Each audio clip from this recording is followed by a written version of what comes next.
Our financial systems are decades old. According to some estimates, we cannot track $2.3 trillion in transactions.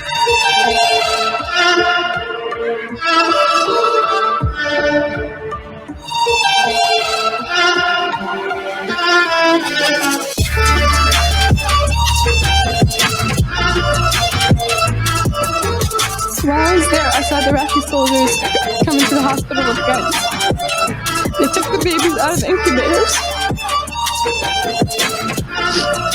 Took the incubators and left the children to die on the floor.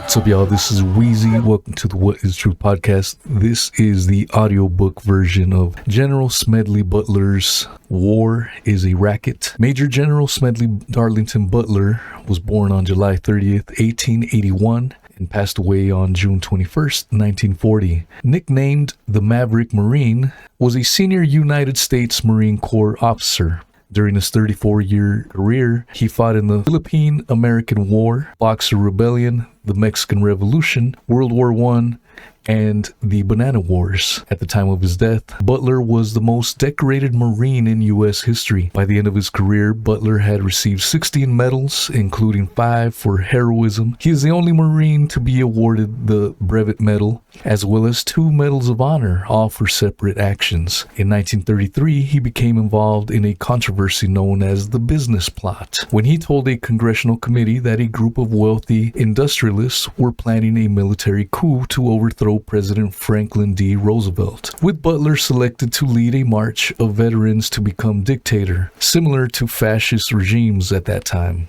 The individuals involved all denied the existence of a plot, and the media ridiculed the allegations. But a final report by a special House of Representatives committee confirmed some of Butler's testimony. Butler later became an outspoken critic of American wars and their consequences. In 1935, Butler wrote the book War Is A Racket, where he alleged imperialist motivations for U.S. foreign policy and wars such as those in which he had been involved in. After retiring from service, he became a popular advocate, speaking at meetings organized by veterans, pacifists, church groups in the 1930s. Hope you guys enjoy this.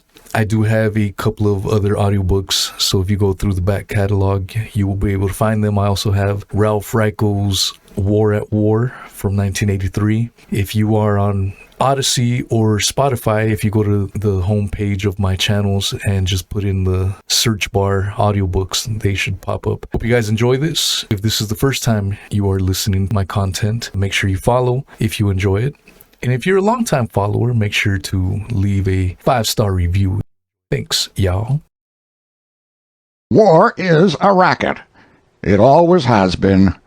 It is possibly the oldest, easily the most profitable, surely the most vicious. It is the only one international in scope. It is the only one in which the profits are reckoned in dollars and the losses in lives. A racket is best described, I believe, as something that is not what it seems to the majority of the people. Only a small inside group knows what it is about. It is conducted for the benefit of the very few, at the expense of the very many. Out of war, a few people make huge fortunes. In the World War I, a mere handful garnered the profits of the conflict. At least 21,000 new millionaires and billionaires were made in the United States during the World War. That many admitted their huge blood gains in their income tax returns. How many other war millionaires falsified their tax returns, no one knows. How many of these war millionaires shouldered a rifle? How many of them dug a trench? How many of them knew what it meant to go hungry in a rat-infested dugout? How many of them spent sleepless, frightened nights ducking shells and shrapnel and machine gun bullets? How many of them parried a bayonet thrust of an enemy? How many of them were wounded or killed in battle? Out of war, nations acquire additional territory, if they are victorious. They just take it. This newly acquired territory promptly is exploited by the few, the self-same few who wrung dollars out of blood in the war. The general public shoulders the bill. And what is this bill? This bill renders a horrible accounting. Newly placed gravestones, mangled bodies, shattered minds, broken hearts and homes, economic instability, depression, and all its attendant miseries, backbreaking taxation for generations and generations. For a great many years as a soldier, I had a suspicion that war was a racket. Not until I retired to civil life did I fully realize it. Now that I see the international war clouds gathering as they are today, I must face it and speak out. Again they are choosing sides. France and Russia met and agreed to stand side by side. Italy and Austria hurried to make a similar agreement. Poland and Germany cast sheep eyes at each other, forgetting for the nonce, one unique occasion, their dispute over the Polish corridor. The assassination of King Alexander of Yugoslavia complicated matters. Yugoslavia and Hungary, long bitter enemies, were almost at each other's throats. Italy was ready to jump in, but France was waiting. So was Czechoslovakia. All of them are looking ahead to war. Not the people, not those who fight and pay and die, only those who foment wars and remain safely at home to profit. There are 40 million men under arms in the world today, and our statesmen and diplomats have the temerity to say that war is not in the making. Hell's bells, are these 40 million men being trained to be dancers? Not in Italy, to be sure. Premier Mussolini knows what they are being trained for. He at least is frank enough to speak out. Only the other day, Il Duce, in International Conciliation, the publication of the Carnegie Endowment for International Peace, said, "And above all fascism, the more it considers and observes the future and the development of humanity quite apart from political considerations of the moment, believes neither in the possibility nor the utility of perpetual peace. War alone brings up to its highest tension all human energy and puts the stamp of nobility upon the people who have the courage to meet it." Undoubtedly Mussolini means exactly what he says. His well-trained army, his great fleet of planes, and even his navy are ready for war, anxious for it apparently.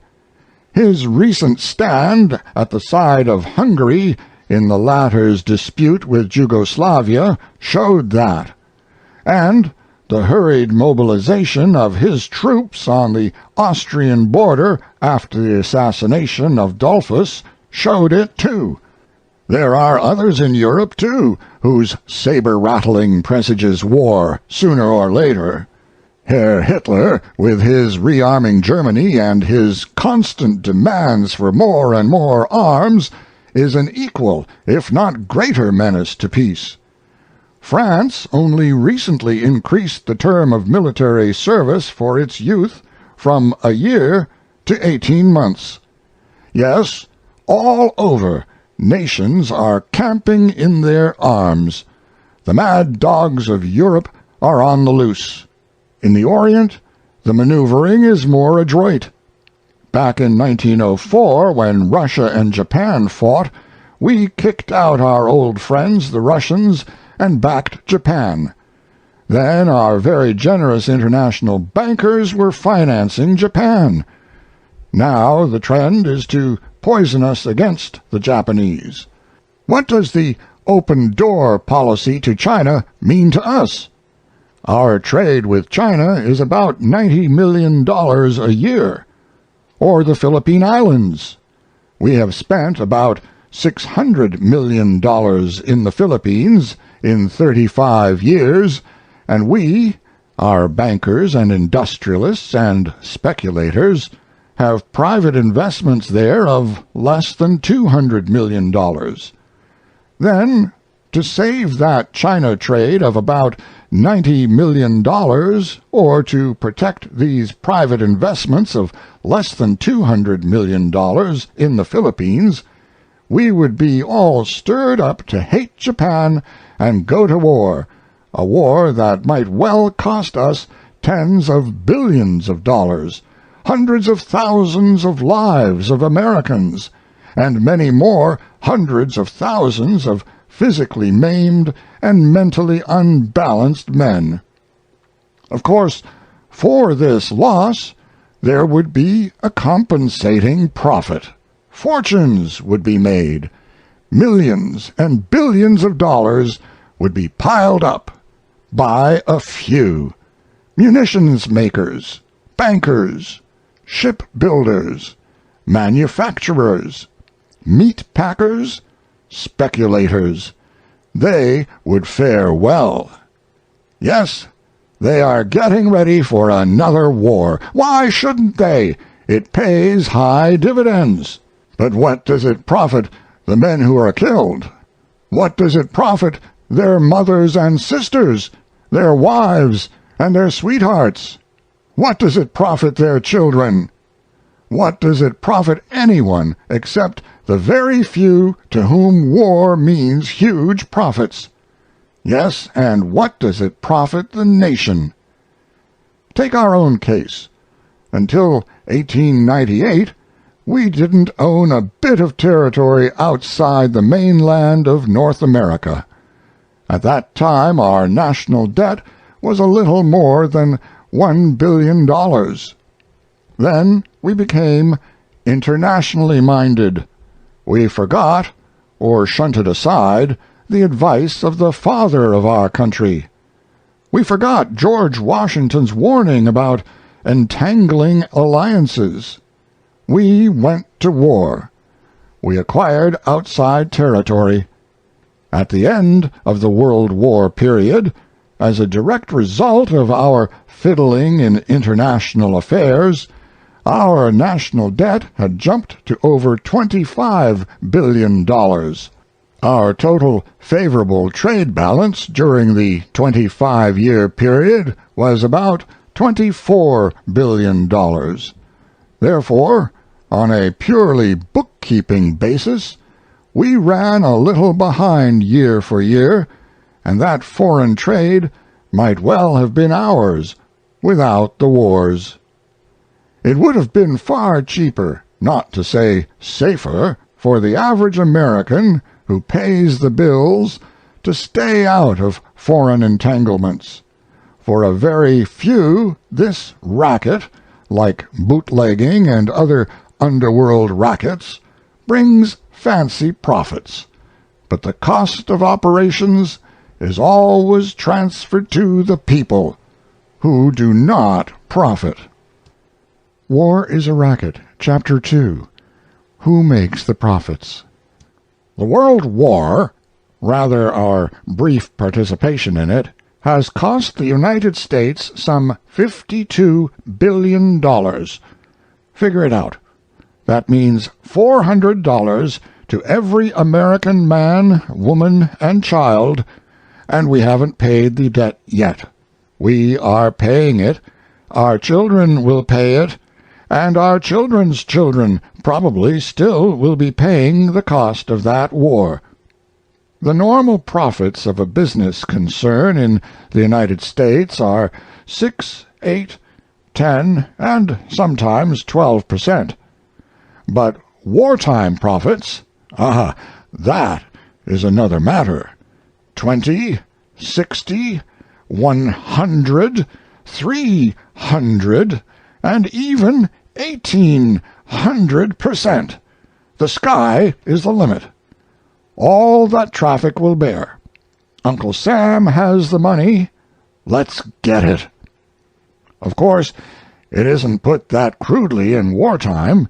It is dressed into speeches about patriotism, love of country, and we must all put our shoulders to the wheel. But the profits jump and leap and skyrocket, and are all safely pocketed. Let's just take a few examples.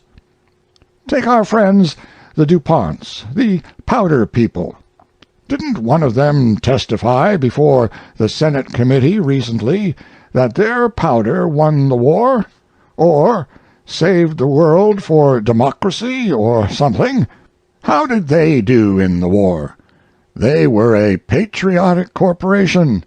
Well, the average earnings of the DuPonts for the period 1910 to 1914 were $6 million a year. It wasn't much, but the DuPonts managed to get along on it. Now let's look at their average yearly profit during the war years, 1914 to 1918. $58 million a year profit, we find.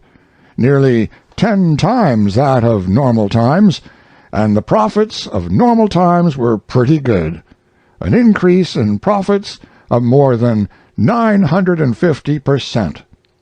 Take one of our little steel companies that patriotically shunted aside the making of rails and girders and bridges to manufacture war materials. Well, their 1910 to 1914 yearly earnings averaged $6 million. Then came the war, and, like loyal citizens, Bethlehem Steel promptly turned to munitions making. Did their profits jump, or did they let Uncle Sam in for a bargain? Well, their 1914 to 1918 average was $49 million a year. Or let's take United States Steel. The normal earnings during the 5-year period prior to the war were $105 million a year. Not bad. Then along came the war, and up went the profits. The average yearly profit for the period 1914 to 1918 was $240 million. Not bad. There you have some of the steel and powder earnings. Let's look at something else.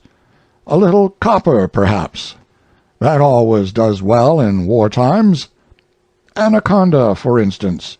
Average yearly earnings during the pre-war years, 1910 to 1914, of $10 million.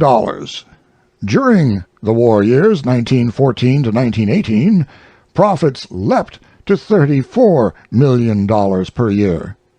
Or Utah copper, average of $5 million per year during the 1910 to 1914 period, jumped to an average of $21 million yearly profits for the war period. Let's group these 5 with 3 smaller companies. The total yearly average profits of the pre-war period 1910 to 1914 were $137,480. Then along came the war. The average yearly profits for this group skyrocketed to $408,300,000, a little increase in profits of approximately 200%. Does war pay? It paid them, but they aren't the only ones. There are still others. Let's take leather. For the 3-year period before the war, the total profits of Central Leather Company were $3,500,000. That was approximately $1,167,000 a year. Well, in 1916, Central Leather returned a profit of $15 million, a small increase of 1,100%. That's all. The General Chemical Company averaged a profit for the 3 years before the war of a little over $800,000 a year. Came the war, and the profits jumped to $12 million, a leap of 1,400%. International Nickel Company, and you can't have a war without nickel, showed an increase in profits from a mere average of $4 million a year to $73 million yearly. Not bad? An increase of more than 1,700%. American Sugar Refining Company averaged $2 million a year for the 3 years before the war. In 1916, a profit of $6 million was recorded. Listen to Senate document number 259, the 65th Congress, reporting on corporate earnings and government revenues.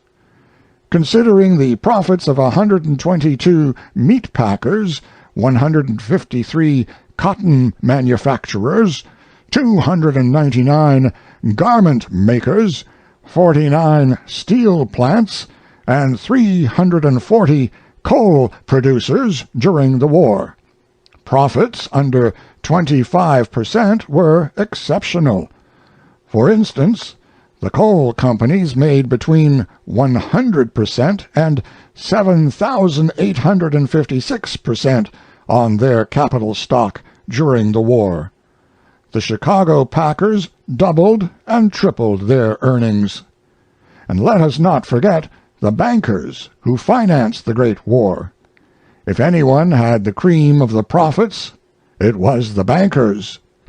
Being partnerships rather than incorporated organizations, they do not have to report to stockholders, and their profits were as secret as they were immense. How the bankers made their millions and their billions I do not know, because those little secrets never become public, even before a Senate investigatory body. But here's how some of the other patriotic industrialists and speculators chiseled their way into war profits. Take the shoe people. They like war. It brings business with abnormal profits. They made huge profits on sales abroad to our allies. Perhaps, like the munitions manufacturers and armament makers, they also sold to the enemy. For a dollar is a dollar, whether it comes from Germany or from France. But they did well by Uncle Sam, too. For instance, they sold Uncle Sam 35 million pairs of hobnailed service shoes. There were 4 million soldiers, 8 pairs and more to a soldier. My regiment during the war had only 1 pair to a soldier. Some of these shoes probably are still in existence.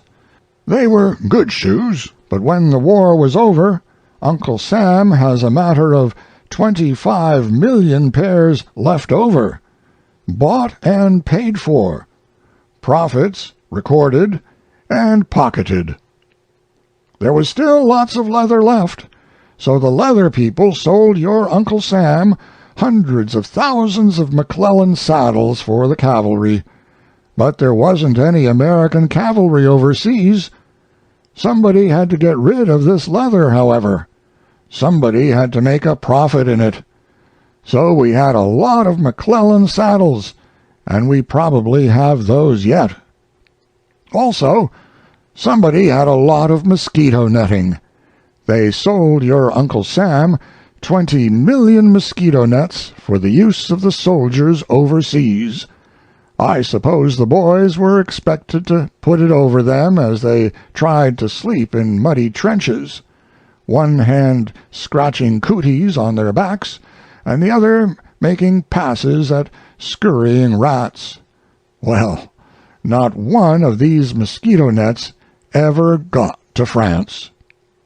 Anyhow, these thoughtful manufacturers wanted to make sure that no soldier would be without his mosquito net, so 40 million additional yards of mosquito netting were sold to Uncle Sam.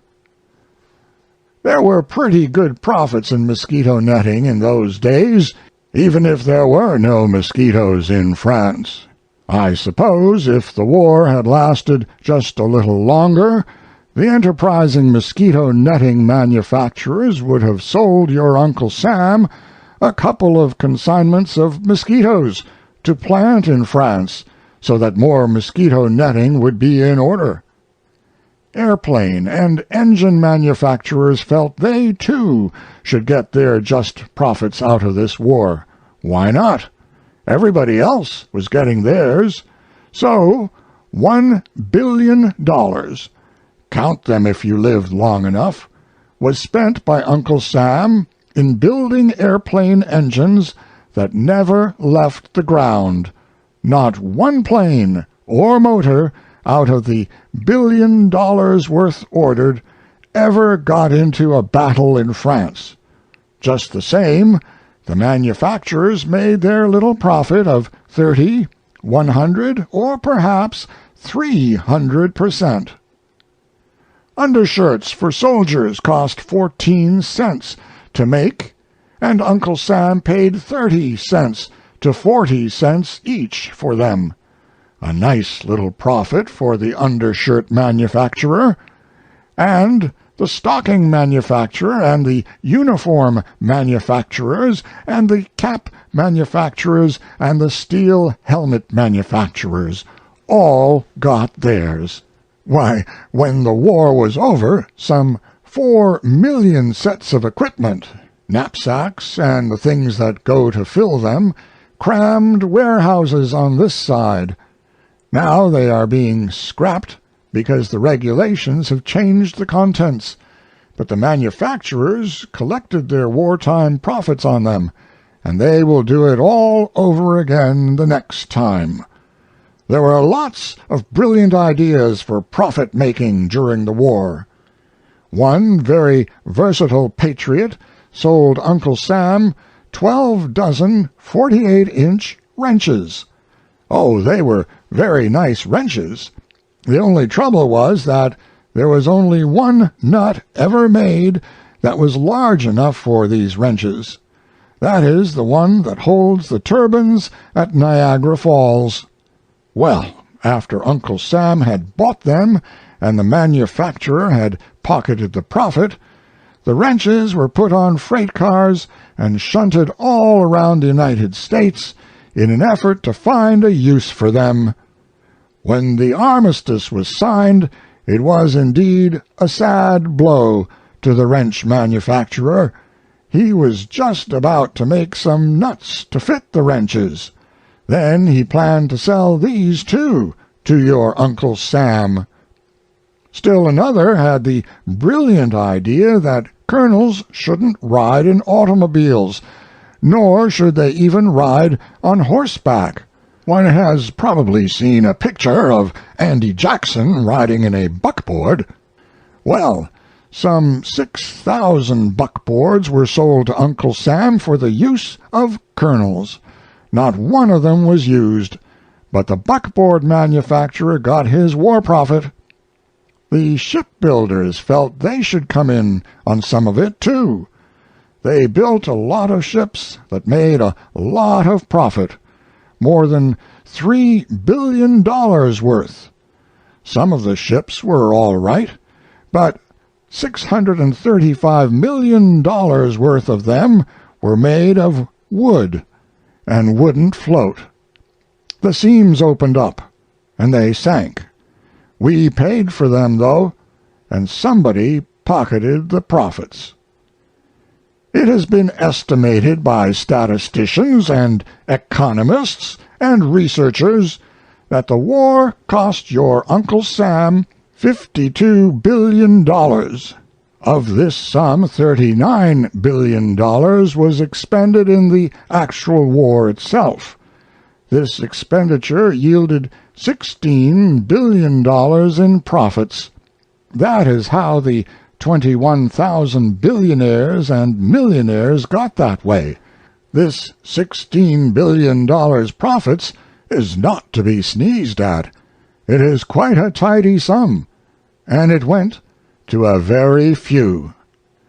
The Senate Nye Committee probe of the munitions industry and its wartime profits, despite its sensational disclosures, hardly has scratched the surface. Even so, it has had some effect. The State Department has been studying for some time methods of keeping out of war. The War Department suddenly decides it has a wonderful plan to spring. The administration names a committee, with the War and Navy Departments ably represented under the chairmanship of a Wall Street speculator, to limit profits in wartime. To what extent isn't suggested. Possibly the profits of 300 and 600 and 1,600% of those who turned blood into gold in the World War would be limited to some smaller figure. Apparently, however, the plan does not call for any limitation of losses, that is, the losses of those who fight the war. As far as I have been able to ascertain, there is nothing in the scheme to limit a soldier to the loss of but one eye or one arm, or to limit his wounds to 1 or 2 or 3, or to limit the loss of life. There is nothing in this scheme, apparently, that says not more than 12% of a regiment shall be wounded in battle, or that not more than 7% in a division shall be killed.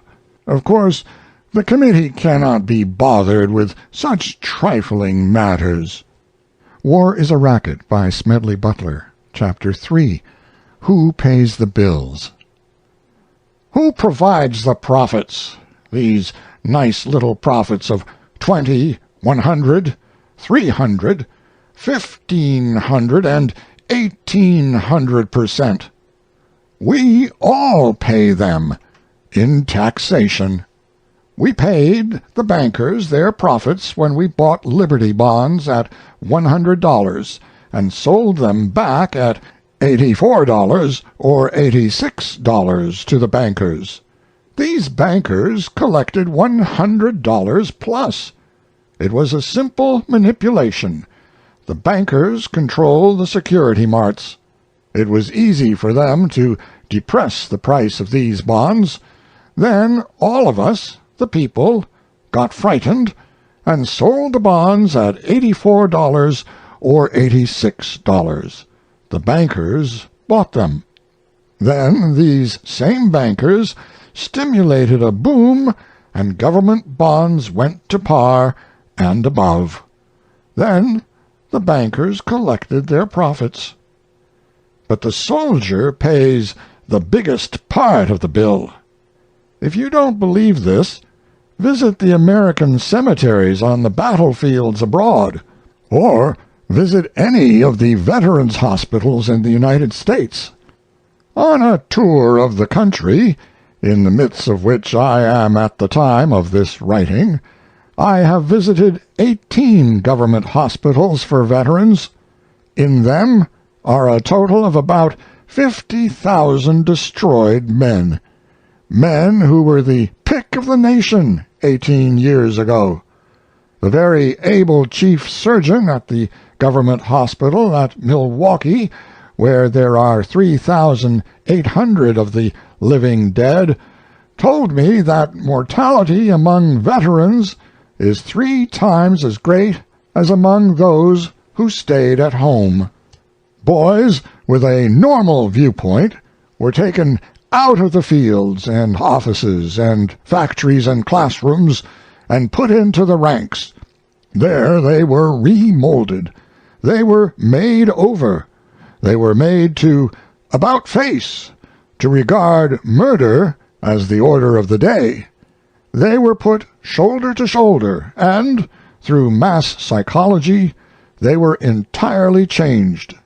We used them for a couple of years, and trained them to think nothing at all of killing or of being killed. Then, suddenly, we discharged them and told them to make another about-face. This time they had to do their own readjustment.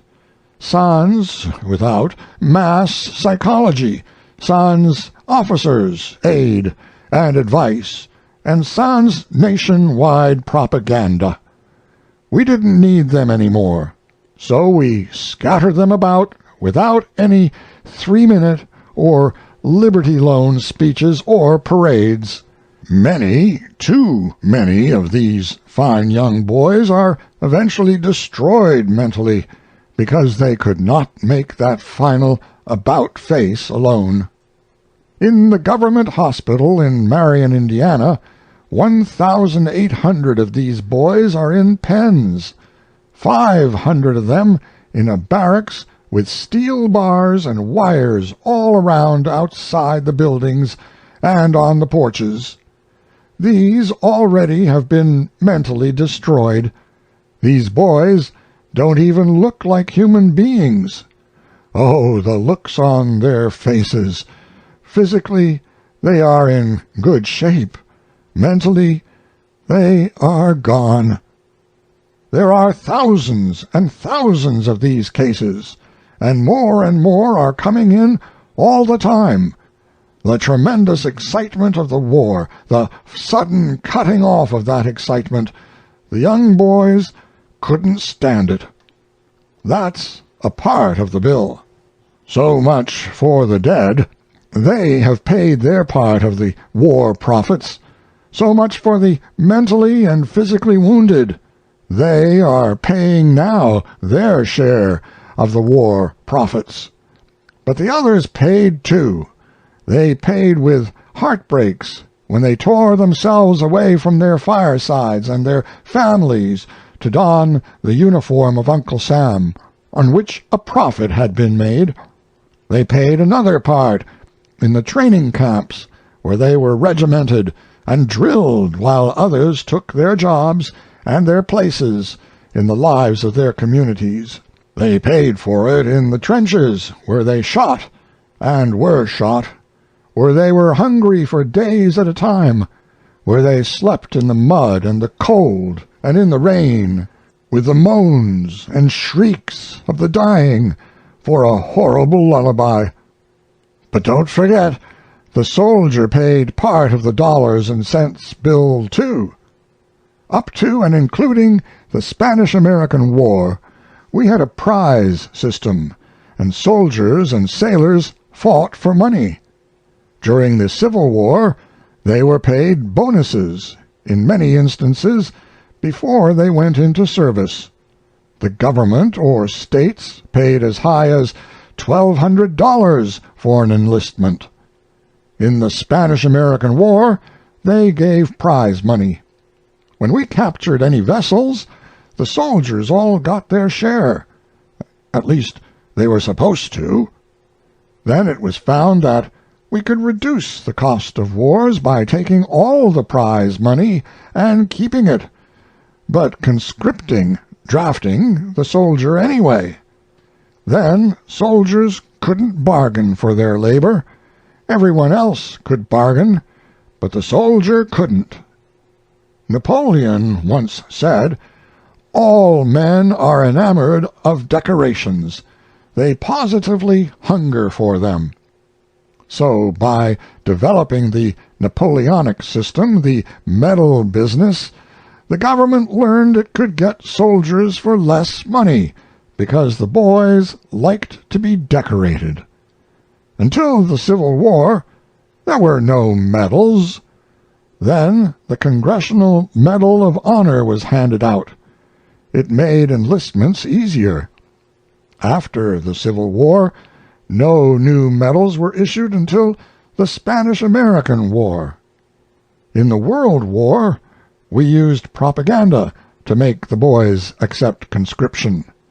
They were made to feel ashamed if they didn't join the army. So vicious was this war propaganda that even God was brought into it. With few exceptions, our clergymen joined in the clamor to kill, kill, kill. To kill the Germans. God is on our side. It is His will that the Germans be killed.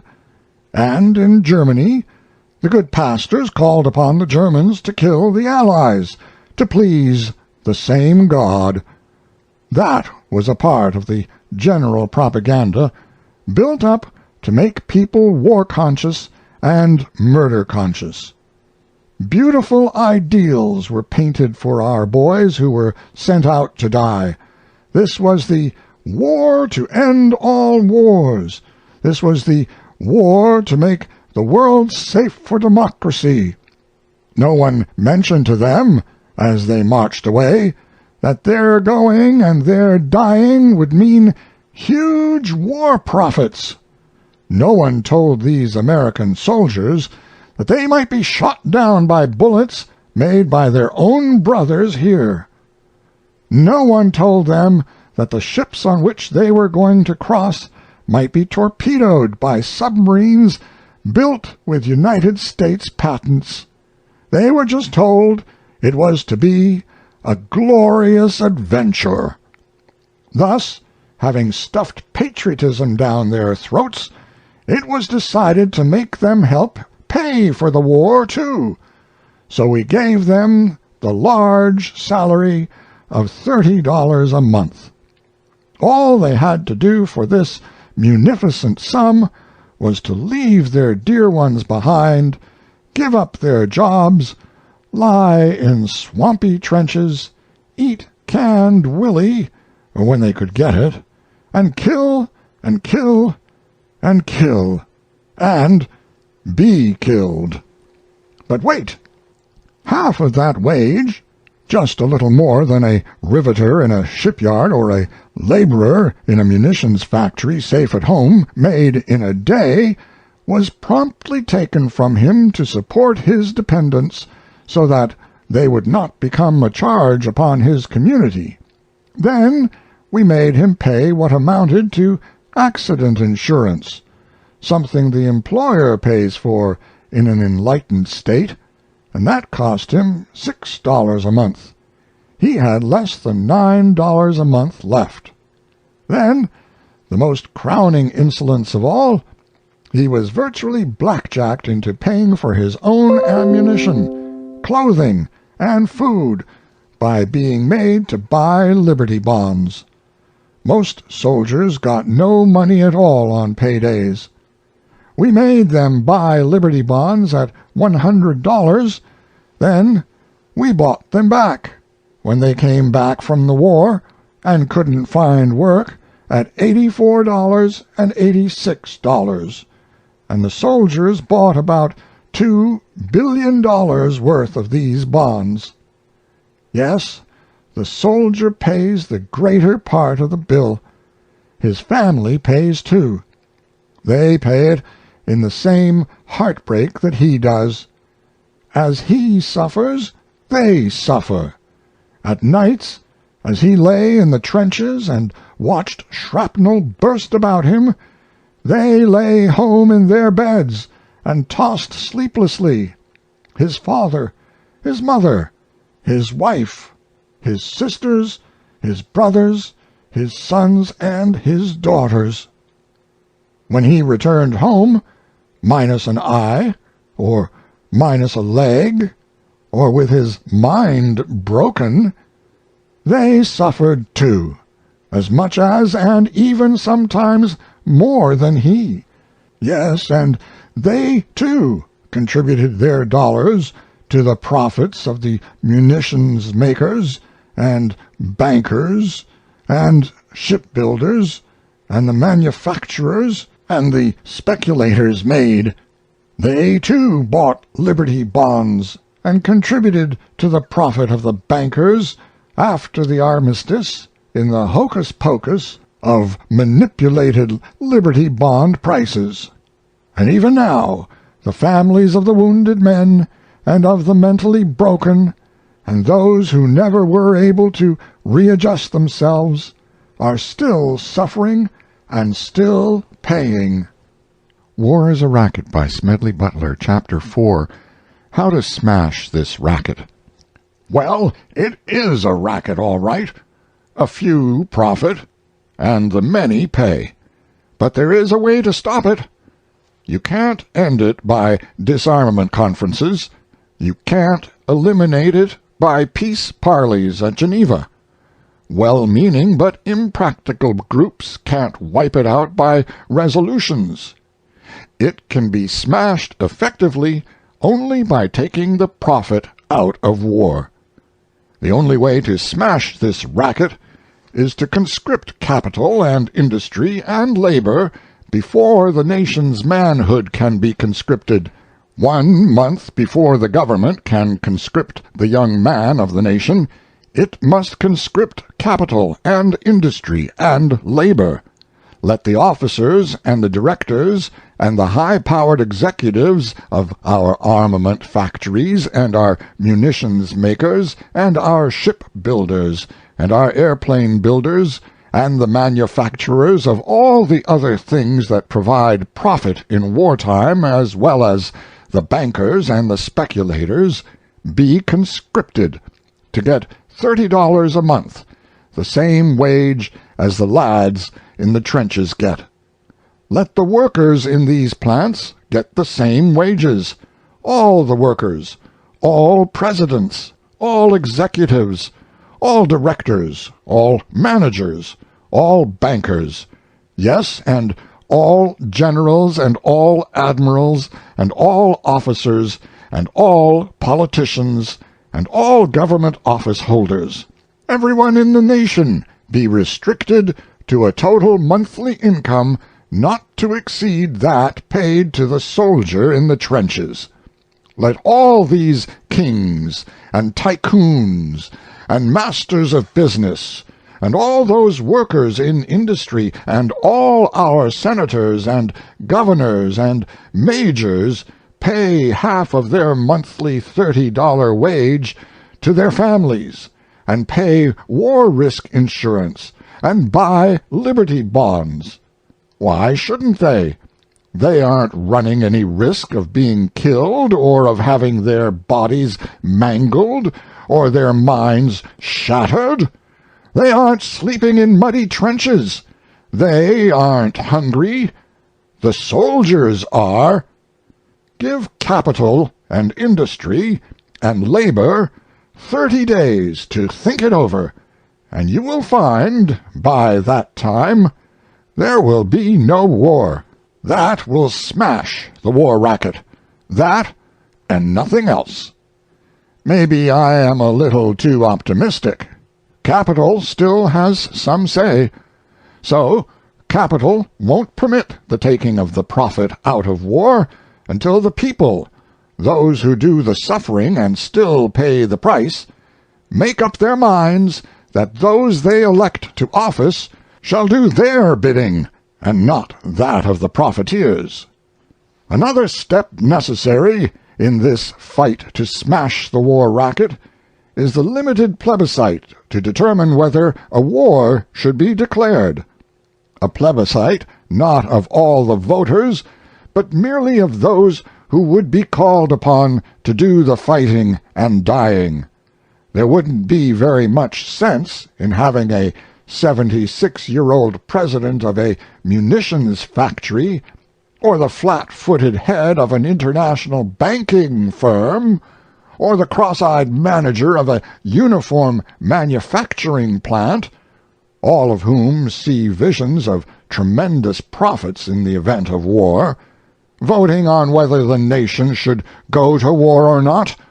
They never would be called upon to shoulder arms, to sleep in a trench, and to be shot. Only those who would be called upon to risk their lives for their country should have the privilege of voting to determine whether the nation should go to war. There is ample precedent for restricting the voting to those affected. Many of our states have restrictions on those permitted to vote. In most, it is necessary to be able to read and write before you may vote. In some, you must own property.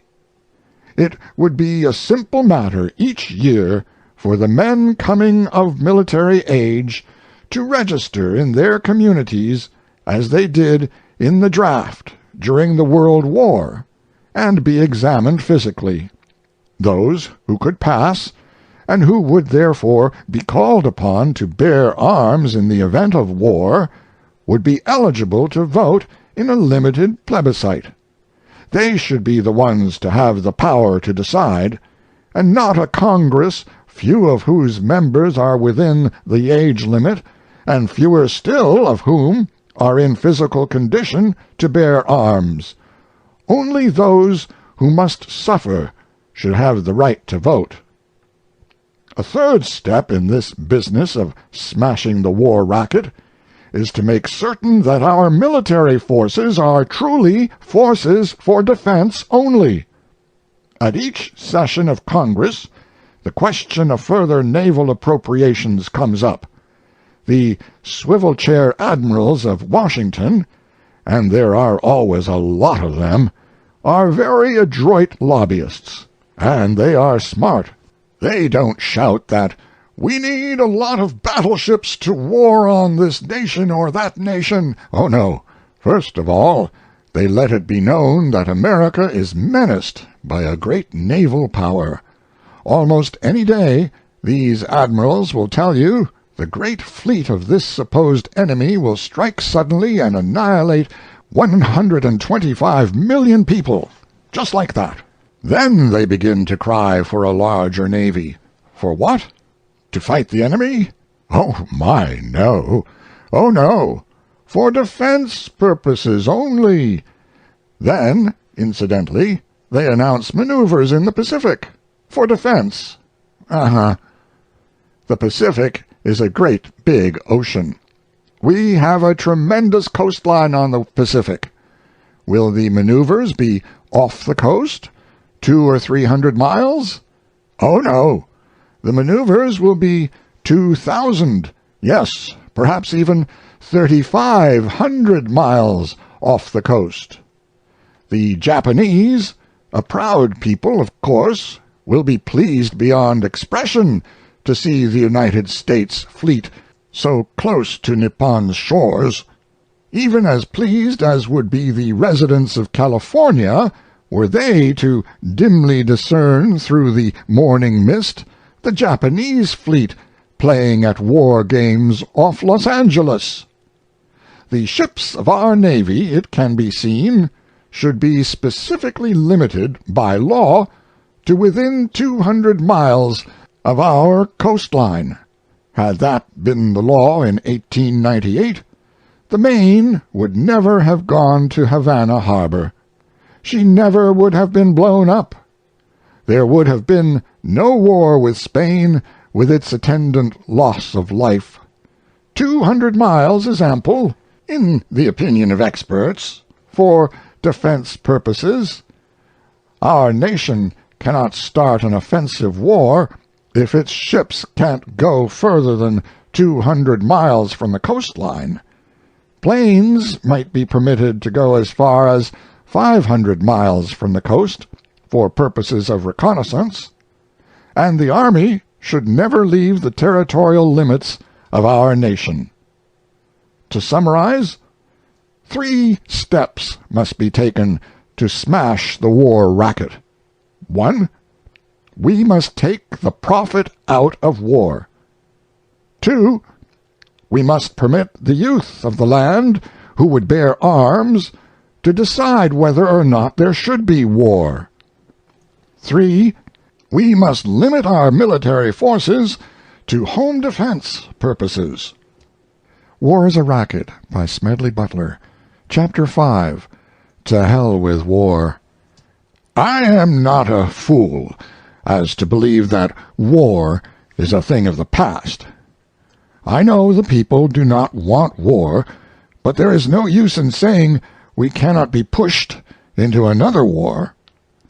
Looking back, Woodrow Wilson was re-elected president in 1916 on a platform that he had kept us out of war, and on the implied promise that he would keep us out of war. Yet, 5 months later, he asked Congress to declare war on Germany. In that 5-month interval, the people had not been asked whether they had changed their minds. The 4 million young men who put on uniforms and marched or sailed away were not asked whether they wanted to go forth to suffer and die. Then what caused our government to change its mind so suddenly? Money. An Allied commission, it may be recalled, came over shortly before the war declaration and called on the President. The President summoned a group of advisers. The head of the commission spoke. Stripped of its diplomatic language, this is what he told the President and his group. There is no use kidding ourselves any longer. The cause of the Allies is lost. We now owe you, American bankers, American munitions makers, American manufacturers, American speculators, American exporters, $5 or $6 billion. If we lose, and without the help of the United States we must lose, we, England, France, and Italy, cannot pay back this money, and Germany won't. So, had secrecy been outlawed as far as war negotiations were concerned, and had the press been invited to be present at that conference, or had radio been available to broadcast the proceedings, America never would have entered the World War. But this conference, like all war discussions, was shrouded in utmost secrecy. When our boys were sent off to war, they were told it was a war to make the world safe for democracy and a war to end all wars. Well, 18 years after, the world has less of democracy than it had then. Besides, what business is it of ours whether Russia or Germany or England or France or Italy or Austria live under democracies or monarchies, whether they are fascists or communists? Our problem is to preserve our own democracy. And very little, if anything, has been accomplished to assure us that the World War was really the war to end all wars. Yes, we have had disarmament conferences and limitations of arms conferences. They don't mean a thing. One has just failed. The results of another have been nullified. We send our professional soldiers and our sailors and our politicians and our diplomats to these conferences, and what happens? The professional soldiers and sailors don't want to disarm. No admiral wants to be without a ship. No general wants to be without a command. Both mean men without jobs. They are not for disarmament. They cannot be for limitations of arms. And at all these conferences, lurking in the background, but all powerful just the same, are the sinister agents of those who profit by war. They see to it that these conferences do not disarm or seriously limit armaments. The chief aim of any power at any of these conferences has not been to achieve disarmament to prevent war, but rather to get more armament for itself, and less for any potential foe. There is only one way to disarm with any semblance of practicability. That is for all nations to get together and scrap every ship, every gun, every rifle, every tank, every warplane. Even this, if it were possible, would not be enough. The next war, according to experts, will be fought not with battleships, not by artillery, not with rifles, and not with machine guns. It will be fought with deadly chemicals and gases. Secretly, each nation is studying and perfecting newer and ghastlier means of annihilating its foes wholesale. Yes, ships will continue to be built for the shipbuilders must make their profits, and guns still will be manufactured, and powder and rifles will be made, for the munitions makers must make their huge profits, and the soldiers, of course, must wear uniforms, for the manufacturer must make their war profits too. But victory or defeat will be determined by the skill and ingenuity of our scientists. If we put them to work making poison gas and more fiendish mechanical and explosive instruments of destruction, they will have no time for the constructive job of building greater prosperity for all peoples. By putting them to this useful job, we can all make more money out of peace than we can out of war, even the munitions makers. So I say, to hell with war. End of Chapter 5, To Hell with War, and end of War Is A Racket by Major General Smedley Butler. Read by John Greenman. Hope you guys enjoyed that audiobook by the great General Smedley Butler. I'll leave you with a quote that he left on the socialist magazine Common Sense back in November of 1935. I spent 33 years and 4 months in active military service, and during that period I spent most of my time as a high-class muscle man for big business, for Wall Street, and the bankers. In short, I was a racketeer, a gangster for capitalism. I helped make Mexico, and especially Tampico, safe for American oil interests in 1914. I helped make Haiti and Cuba a decent place for the National City Bank boys to collect revenues in. I helped in the raping of a half-dozen Central American republics for the benefit of Wall Street. I helped purify Nicaragua for the international banking house of Brown Brothers in 1902 through 1912. I brought light to the Dominican Republic for the American sugar interests in 1916. I helped make Honduras right for the American fruit companies in 1903. In China, in 1927, I helped see to it that Standard Oil went on its way unmolested. Looking back on it, I may have given Al Capone a few hints. The best he could do was to operate his racket in 3 districts. I operated on 3 continents.